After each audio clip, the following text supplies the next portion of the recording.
Okay, girls, we're going to keep reading Harry Potter today. We're on chapter 14.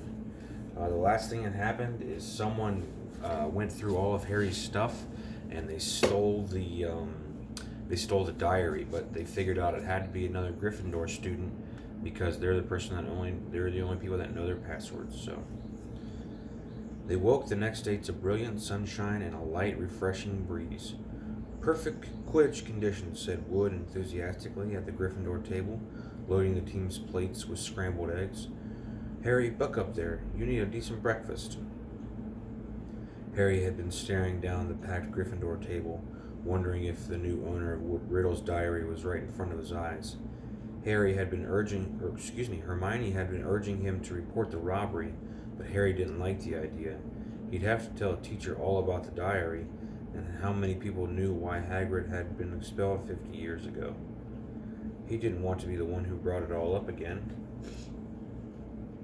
As he left the Great Hall with Ron and Hermione to go collect his Quidditch things, another very serious worry was added to Harry's growing list. He had just set foot on the marble staircase when he heard it yet again. Kill this time. Let me rip. Tear. He shouted aloud, and Ron and Hermione both jumped away from him in alarm. The voice, said Harry, looking over his shoulder. I just heard it again, didn't you? Ron shook his head wide-eyed. Hermione, however, clapped a hand to her forehead. Harry, I think I've just understood something. I've got to go to the library. And she sprinted away up the stairs. What does she understand? Said Harry, distractedly still looking around, trying to tell where the voice had come from. Loads more than I do, said Ron, shaking his head. Why she got to go to the library? Because that's what Hermione does, said Ron, shrugging. When in doubt, go to the library. Harry stood, irresolute, trying to catch the voice again, but people were now emerging from the great hall behind him, talking loudly, exiting through the front doors on their way to the Quidditch pitch. You'd better get moving, said Ron. It's nearly 11, the match. Harry raced up to Gryffindor Tower, collected his Nimbus 2000, and joined the large crowd swarming across the grounds, but his mind was still on the castle along with the bodiless voice. And as he pulled up on his scarlet robes in the locker room, his only comfort was that everyone was now outside to watch the game. The teams walked onto the field to tumultuous applause. Oliver Wood took off for warm-up flight around the goalpost. Madam Hooch released the balls. The Hufflepuffs, who played in Canary Yellow, were standing in a huddle having a last-minute discussion of tactics.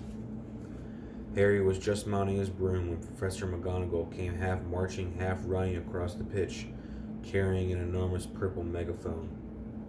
Harry's heart dropped like a stone. This match has been cancelled, Professor McGonagall called through the megaphone. Addressing the packed stadium, there were boos and shouts. Oliver Wood, looking devastated, landed and ran toward Professor McGonagall without getting off his broomstick. But Professor, he shouted, we've got to play. The cup. Gryffindor. And Professor McGonagall ignored him and continued to shout through her megaphone. All students are to make their way back to the house common rooms, where their heads of houses will give them further information. As quickly as you can, please.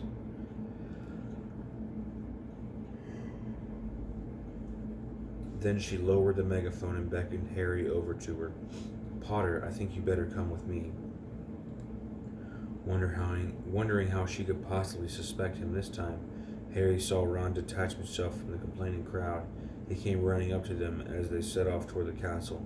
To Harry's surprise, Professor McGonagall didn't object. Yes, perhaps you'd better come too, Weasley. Some of the students swarming around them were grumbling about the match being cancelled. Others looked worried. Harry and Ron followed Professor McGonagall back into the school and up the marble staircase, but they weren't taken to anyone's office this time. This will be a bit of a shock, said Professor McGonagall in a surprisingly gentle voice as they approached the infirmary. There has been another attack. Another double attack. Harry's insides did a horrible somersault. Professor McGonagall pushed the door open and he and Ron entered. Madame Pomfrey was bending over a fifth-year girl with long curly hair. Harry recognized her as the Ravenclaw they'd accidentally asked for directions to the Slytherin common room, and on the bed next to her was Hermione! Ron groaned. Hermione lay utterly still, her eyes open and glassy. They were found near the library, said Professor McGonagall. I don't suppose either of you can explain this. It was on the floor next to him.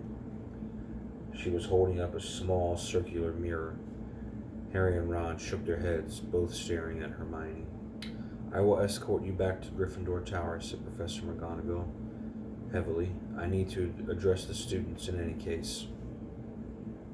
All students will return to their house common rooms by 6 o'clock in the evening. No student is to leave the dormitories after that time. You'll be escorted to each lesson by a teacher. No student is to use the bathroom unaccompanied by a teacher. All further Quidditch training and matches are to be postponed. There will be no more evening activities. The Gryffindors packed inside the common room listened to Professor McGonagall in silence.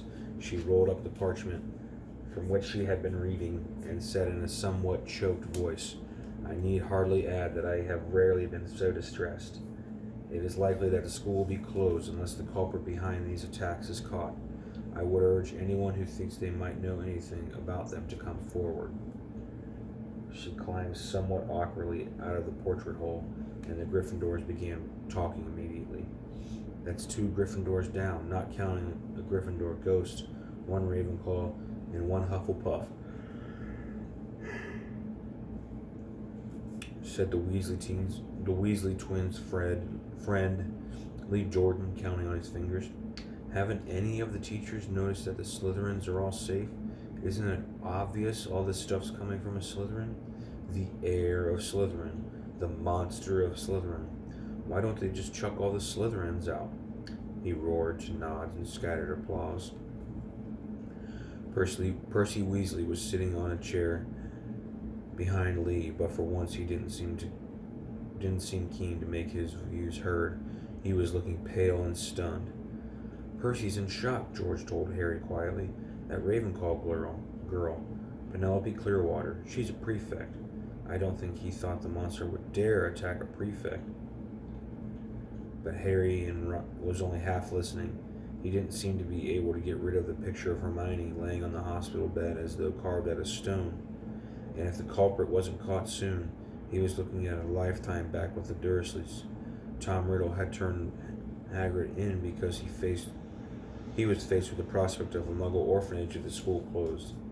Harry now knew exactly how he felt. What are you going to do? Said Ron quietly in Harry's ear. Do you think they suspect Hagrid? We've got to go and talk to him, said Harry, making up his mind. I can't believe it's him this time. But if he set the monster loose the last time, he'll know how to get inside the Chamber of Secrets, and that's a start. But McGonagall said we've got to stay in our tower unless we're in class. I think, said Harry more quietly still, it's time to get my dad's old cloak out again. Dun dun dun. Okay, girls, that was part 2. I think there's only one more part. There may be 2 more parts in chapter 14. Okay, have a good night. I love you so much.